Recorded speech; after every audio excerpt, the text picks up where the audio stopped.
Well, Shree Cement posted a rather disappointing quarter in the second quarter. The miss on revenues, EBITDA, as well as on the margin front. Well, the volumes were in line, but the problem is the mix turned unfavorable, with clinker sales moving much higher than what we saw in the prior quarters. To add to their woes, well, realizations as well did see a sharper than expected contraction on the realization front. Well, to understand how was the past quarter and what's the way ahead, we're joined by Mr. H.M. Bangur, Chairman of the company. Hi, Mr. Bangur. Thanks so much for joining in. Well, clearly it was a difficult quarter, but the street is baking in that the second half of this year is going to be much better.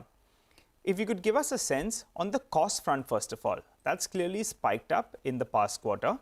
Now, in quarter three, what can be the reduction on the cost side? That's on a per ton basis. And also, there have been some price increases, I understand, in the last 2 to 3 weeks. What is the quantum of that price increase?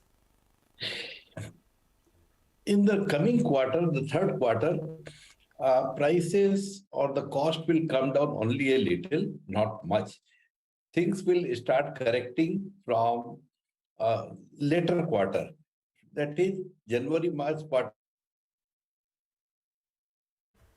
Okay, Mr. Bangur, I think we can't hear you very well. Go ahead. Go ahead, sir.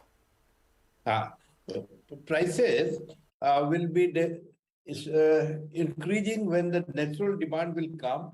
Right now, it should be after November 15 or so, the demand should be good. First half of the quarter is good monsoon, so that will have the good result in the year end, but not immediately. Immediately, the sales is little affected. Festive season is there. So we expect very good results from mid-November onwards. Right now, the costing also should decrease from December because the old stocks of coal are there with almost everyone. So I expect this quarter to be little better than the last quarter, but January, March should be a good quarter. What would little better be, sir? If you could give us in the EBITDA per ton front, multi-quarter low at around 700 rupees. We are used to seeing Shree Cement doing a EBITDA per ton of 1,400-1,500 rupees. How much better can it get? If going by current reckoning, can it go to around 1,000 rupees per ton at least, EBITDA per ton? Yes, I was also going to say the same. It should be around 900 to 1,000, something in between. This is what I am expecting at this point of time. Okay, 900 to 1,000 rupees EBITDA per ton. Mr. Bangur, good morning and thanks for being with us. Just a little more color on how the demand situation is, because we are seeing a pickup in infrastructure activity. Government capex has come back. Real estate is back in a big way. Earlier, I think you had guided for an 8 to 10% volume growth by the end of FY23. Do you stick to that, or do you think you can do better? No, I stick to that. In the first half, our volume growth is around 13%. Okay. So we expect 12 to 13% growth, but a little bit conservative. So I am saying 10%. Okay. Mr. Bangur, in terms of prices, can you tell us what has happened to pricing in this quarter so far? And you said post the festive season demand, the second half of the quarter should be better. What can we expect in terms of pricing then in the second half? Yeah. In the second half, the pricing should be up by, on an average, about 200 rupees a ton. That is what is expected. And the second thing is the cost will come down a little. That is otherwise in commodity, it can always be 10 days earlier also. So you're saying that the second half pricing will be 200 rupees higher than the first half pricing, right, sir? No, I mean selling price. Selling price per ton. Yeah, that's okay. And the costing should be a little lower. Okay. So margin should increase from 700 to 1,000 rupees. 1,000 rupees, that's for quarter three, and you're hoping quarter four will be even better. Of course. Okay, all right. We'll get back to the operational aspects. But Mr. Bangur, the street wants to know, what are you looking at? The last time we had a brief chat, you said that there was some, reaching out to, say, the managements of India Cements or Sanghi, but they were not willing sellers. Have you made a reattempt out there to any of these two? We will revisit the whole thing. We have just taken Mr. Akhori as the MD of the company. So we will look at the whole thing from the new angle. Okay, so you are interested in some assets, and when do you plan to revisit this? Anything in this fiscal year itself? When you want to, when I am saying revisit, if I say something now, it is not revisiting. Okay. Specifically, are you interested in JP assets? No, we will revisit the whole thing, understand from the new angle what should be good for us, because right now, if we have a senior person with his team, they will also look at the things in a totally new angle. And that's right. That's right, Mr. Bangur, but you would have some indication, right? JP Assets, 10 million tons is on offer. Are you looking at that? Have you had a brief look at that? And also the other asset I want to ask you is, because you have a good exposure, in Rajasthan. There are reports that suggest that India Cements is looking to sell their 1.5 million ton plant. Interested there? We have not yet come to know that India Cement is interested in selling the unit. They have only sold the one mining asset, one lease land in Madhya Pradesh. That's all they have sold. And JP assets, we are not looking. We looked at it. Somehow we found it is too much clutter for us. It is in Bhilai, where in Chhattisgarh we have a lot of capacity, so it doesn't suit our purpose. Okay, so it doesn't suit, you're not looking at JP assets for sure, but India Cements maybe, may not be, we'll get to know, perhaps time will tell. Are you in conversation with them? Not saying anything. No, but are you talking to them? No, I am not saying anything at right. Okay, sir, tell us then about your incremental capacity. I mean, how much are you planning to put on stream in FY23 and what will this take your total capacity to? Right now, we have 3 projects which are working, which are on creation mode. One is Purulia, which should be completed by March this year. So, in the second half of March, the capacity of 2 million tons should come into production. Okay. So that is the grinding unit. The other thing is Navalgarh unit, which is about 1 year from now. Okay. It is a big unit, 4 million ton clinkerization unit, which should be on stream in 1 year. And the third is Guntur, we have started in Andhra. Okay. 1.5 million ton capacity. Okay, all right. Mr. Bangur, very quickly, you mentioned about Mr. Neeraj Akuri coming on board and, the street was betting on him turning around things in his previous avatar. Now he is with you and clearly the street will be hoping some things change as well for you.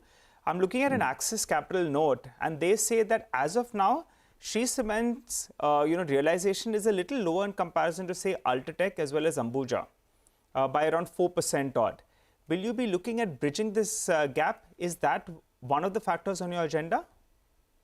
Yes, our factor is to bridge the gap, the realization gap, as well as to increase the capacity utilization. So in the marketing side, two-pronged attack will be there. One, to improve the realization, and the second is to increase the capacity utilization. All right. Mr. Bangur, great to have you with us here as always. Thank you very much for your time. Appreciate it very much here. I mean, the market is down about 25, 26 points. It's basically just holding, not really picking up or selling off, right in the middle of the range. I mean, the initial dash into the green perhaps was maybe a bit of an overreach. That's been corrected. We went down 70, but that has also been corrected. And now basically exactly where we started this morning. Now, in our special segment, Quarter Se Quarter Tak, Vahishta today is going to be focusing on the consumer durables space. I mean, company after company has, of course, told us that in durables, it's all about premiumization across product categories. Vahishta is standing by to run us company-specific expectations. Vahishta, over to you. We are well 2 months into the festive season, and consumer durables is one sector that has its hopes pinned to. While the overall volumes have declined in July and August this year, the channel build-up towards the end of September is expected to support the growth for Q2 of FY23. The recent channel check suggests that inventories are now at normalized levels. Also, the premium categories continue to fare better versus the mass segments, which are grappling with high inflation and price increases. This means that demand from rural as well as entry-level segment remains subdued. Let's go through the segment-wise performances expectations. With Q2 of FY23 being an off-season, the AC volumes may not be significant in this quarter. Voltas revenue growth is expected at marginal 2% on a year-on-year basis, which is primarily led by higher realizations in unitary cooling products division. However, the margins could see a contraction of about 100 basis points. For Blue Star though, the market share improvement, which is led by distribution expansion and product portfolio revamp over the last year, would support the outperformance. The top line of Blue Star may jump by about 20%, with stable margins expected in Q2 of FY23. Now moving on to the small appliances segment. A slowdown in demand for fans along with continued weakness in pumps would result in sequential revenue decline for Crompton Greaves in its electrical consumer durables division, while the lighting revenues is expected to witness low single-digit growth. For other segments like lights and switches, some value growth can be expected. Havells India is expected to maintain its outperformance versus its peers with strong revenue growth momentum in switchgears, lighting, electrical consumer durables. But the EBITDA margins could see some contraction due to cost normalization and inflationary trends. For contract manufacturers like Dixon Technology, the revenue should be supported by volume growth in televisions and washing machines. The PLI-led scale-up in the mobile, telecom and IT segments would also add to the revenue growth. But for Amber Enterprises, the volumes would be impacted on account of high inventory levels with select brands. The lean period for cooling products is likely to weigh on Amber's top line. To summarize, the festive demand in October this year will be a key monitorable for the consumer durables industry, and the partial benefits of the cool down in commodity prices is likely to benefit margins, but the full effects will flow in only third quarter onwards. Aisha, thank you very much for that. Naveen Trivedi is Assistant Vice President, Institutional Research at HDFC Securities. He's joining us now, who covers the space. Naveen, great to have you with us here. Thank you very much. You know, as a company that we spoke with on Friday last Friday told us that the thrust and the good sales and the premium end of the category should more than make up for the, lack of any great momentum we are seeing in the entry-level segment, low-priced segment. Would you agree with that? And in your coverage universe, which are the companies which should outperform? Yeah, hi, Prashant. So if you look at last, I would say 7-8 quarters, premium sort of a segment has done really well compared to any other category within that segment. So if you compare the consumer durable side, FMCG side, premium segments have done much better than the mass segment. Of late, last 2-3 quarters, we have seen that rural impacting the mass segment, and thereby the divergence we are finding it more towards the premium side. And mass side, you are seeing more sort of deceleration is happening in the last 6 months.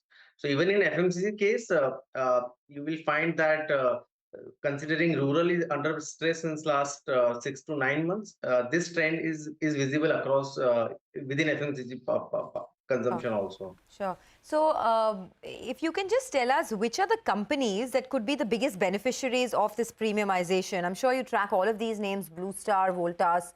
Where would your preferences lie? I would say, considering RAC is still a non-seasonal sort of a period, so it won't change the needle too much in this phase. While within FMCG part, I would say, considering lever has a big part of the premium segment, the other personal care categories are also having a big part of the personal premium segment, and thereby they will be the key beneficiary of this trend. However, we also have to understand that how much impact will be there from their mass products, mass segment also, which has been under stress because of the rural side, and thereby the volume side in the last 6 to 9 months, we have been seeing that there is too much pressure on the volume side, and that's is sustainable even in the second quarter also. Okay, by the way, that's the new listing, Electronics Mart, doing very well. I think the issue price was around 60 rupees. The stock is now at 86 rupees, so up almost about 45%. Big bang listing coming in over there. We'll try and get you more details on that. But what are the, Naveen, what are the top stocks that you're looking at in your coverage universe now? And what are your target prices? Sure. So in our space where I cover both FMCG and durable side, within FMCG, which if you look at last 2 years, we have been underweight on the sector. And a lot of stocks if in the last 1 year, 2 years sort of thing, they underperform to a larger index also. And there are some rallies, small rallies where they have outperformed also. So on a sustainable earning part, our take here is that maybe volume recovery will be quite gradual in the second half, but margin recovery is possible in the second half, considering there is a bit of softening on the at an aggregate sort of basket, and there is likelihood that the price cuts will be quite gradual, and thereby the margin recovery is expected to be better in the second half. And thereby stocks where like Dow, Marico, where you still have a play in terms of margin side, you still have play in terms of recovery on the discretionary necessity side. We are still preferring Dow and Marico in our FMCG space. ITC, we have been the buy rating since last 2 years, and despite our underweight stance on the sector, we have been positive on ITC.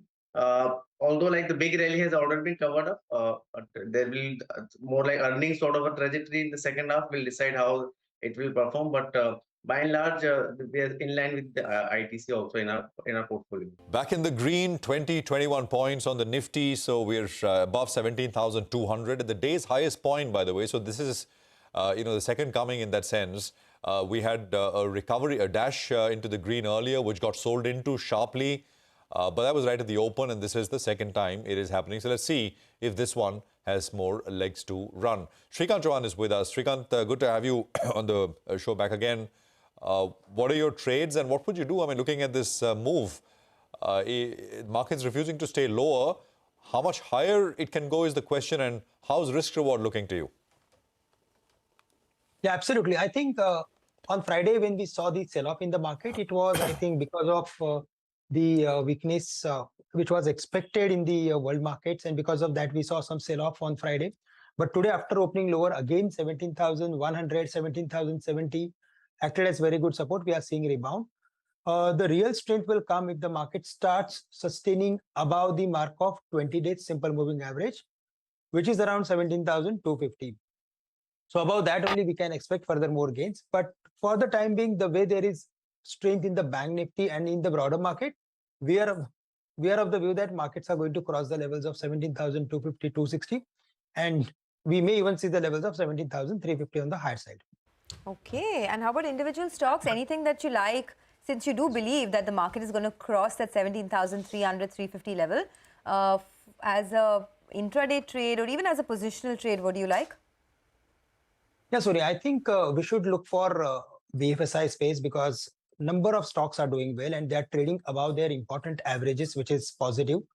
No doubt State Bank is doing well. It is up sharply, but Canara Bank is also looking very strong. It is above its last 10 days average highest price.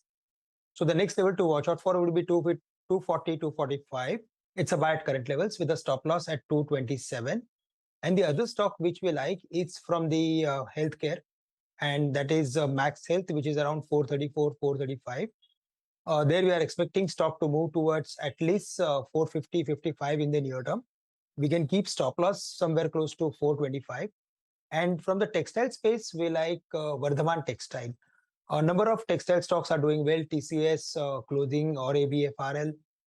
In that, Vardhaman looks good, and we are expecting 370 to touch. Okay, thanks a lot, Shrikant, for joining in. So a couple of these stocks in the broader markets that Kotak Security likes. But let's get a quick handle on what's happening in the world of commodities this morning. Manisha Gupta is joining in. Manisha, what are you looking at? Thank you for that, Sonia. While most commodities have been moving, but I want to take a look at coffee prices right now, because when you look at the futures markets there, we're trading at a one-year lows on to this one. We have seen decline come in on the back of strength in US dollar and improved rains in Brazil. If you look at the prices, we have seen nearly 6% of a decline in the month of October alone come in for the prices. September, though, was quite a firm month there. The markets also have seen a decline because it's not just Brazil. The higher crop expectations from Indonesia, where the crop is seen flat, Colombia, where the crop is seen higher, and India, where we also are looking at a good crop this time around, is something that's weighing onto the markets here. even as the coffee demand in Europe is on a decline, we have seen the retail prices gain up quite strongly here. So it's almost considered as a luxury commodity, and we have seen demand in Europe continue to decline. That's weighing onto the prices as well. So even as you are looking at the ICE Arabica stocks at a 23-year lows, that hasn't had so much of an impact on prices because it really is about the demand that the markets are looking at right now. The major factor clearly is going to be La Nina, so weather continues to be a major focus here on in the markets there. When you look at the future prices in Arabica, we did see a high of around $258 per pound there.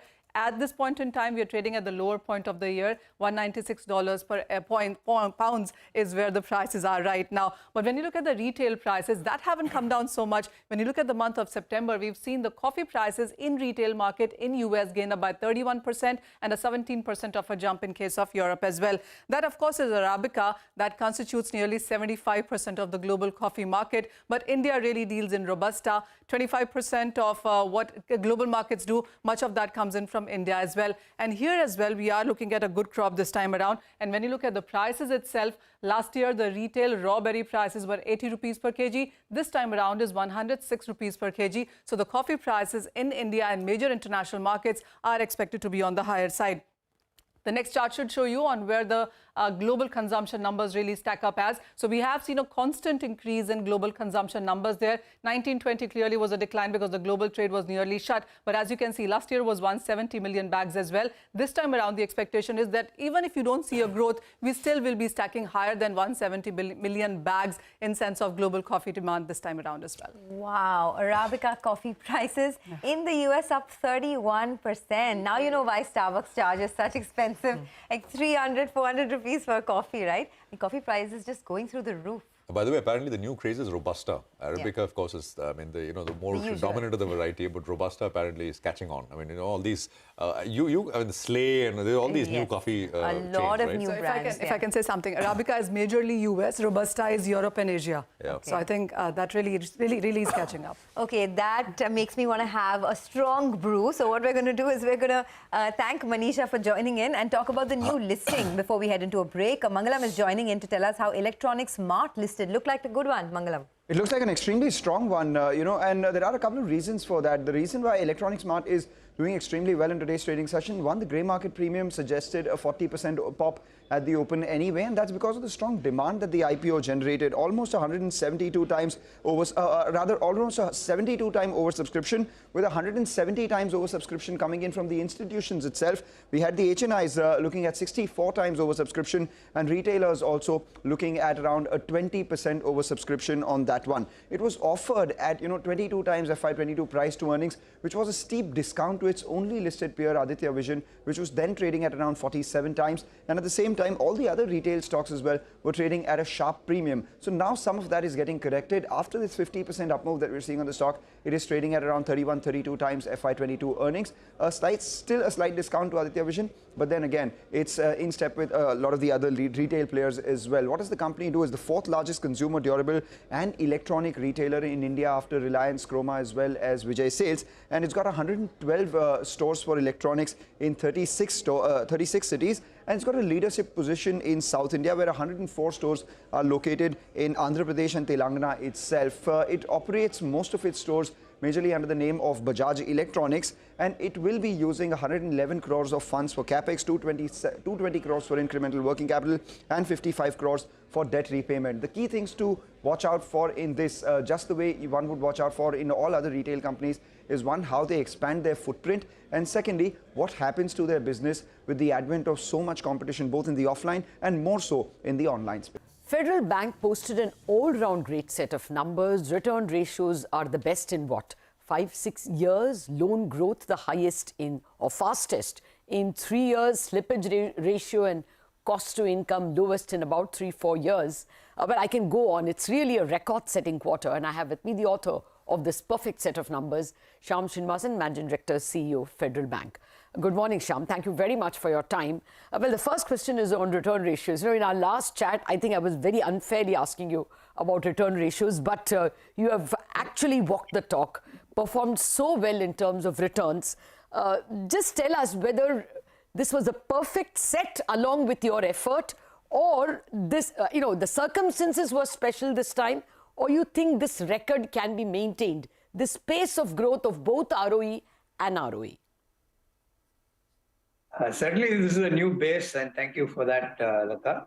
We are, I think I've guided for many quarters. The effort has been to consistently keep improving and broad base everything, so we're never dependent on something, one thing working or not working. I'm happy that it's all coming together.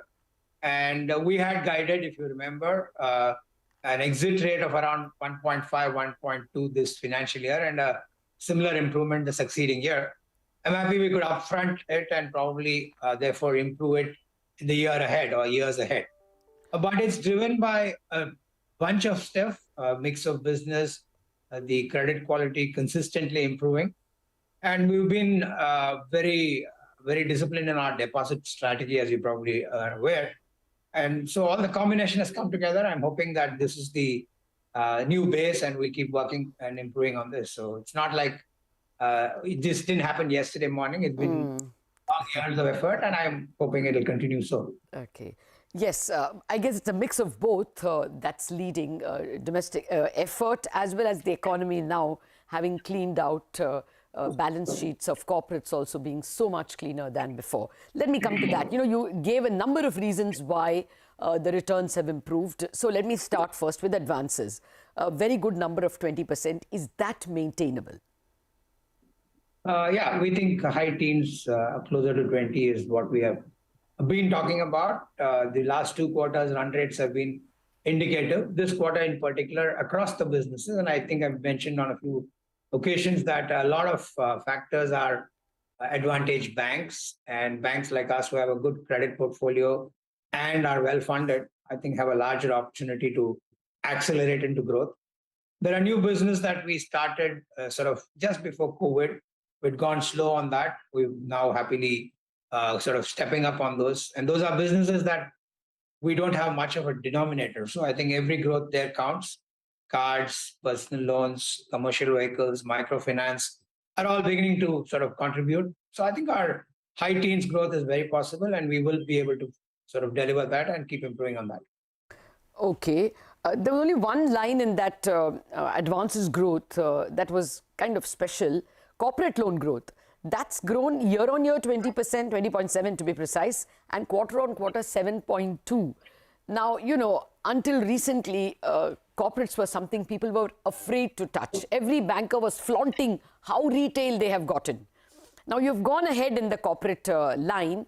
Is it that the cycle is turning? Who is borrowing? And will that sustain? And, are there any dangers there? I often say that we wouldn't want to venture where we're seeing too much danger. That's never been the philosophy of the bank. Corporate and consumer or retail, as you call it, we've almost been weighted 50-50 plus minus, right? Okay. It's never been heavily one or the other. And that's been for many years our plan. Okay. This quarter and this last 2 quarters, and in this quarter even specific, corporate saw good pickup. And I did mention the last time we spoke, it's a natural gravitation to banks by corporates, and those that have balance sheet and a relationship are able to get a larger share. Our credit book details are there in the public domain.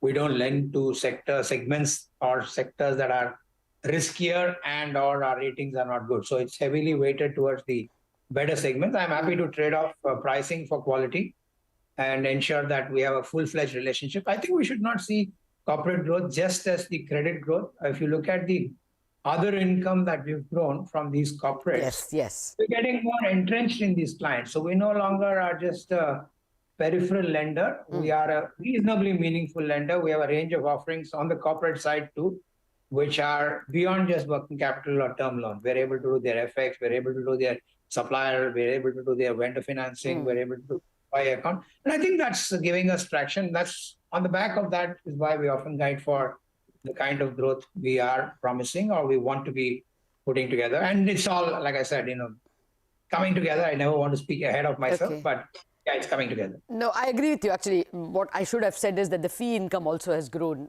very well, not just the loan. The only reason, just Shyam, very quickly on the sector itself, industry itself, now even global loans will become expensive. So you could see corporates coming to India. you could also see people migrating, like you said, from the bond market to the loan market. So, I mean, do we tend to get carried away by the loan growth figure? Is it for the banking sector as a whole? We've all been, beating our chest and saying, oh, loan growth is back. Maybe it is also because of these factors and not because of only economic growth? Yeah, I think it's a combination. It's never one thing. It's not just economic growth by itself. I think it's the gravitation towards banks as the primary source of borrowing for corporates or clients.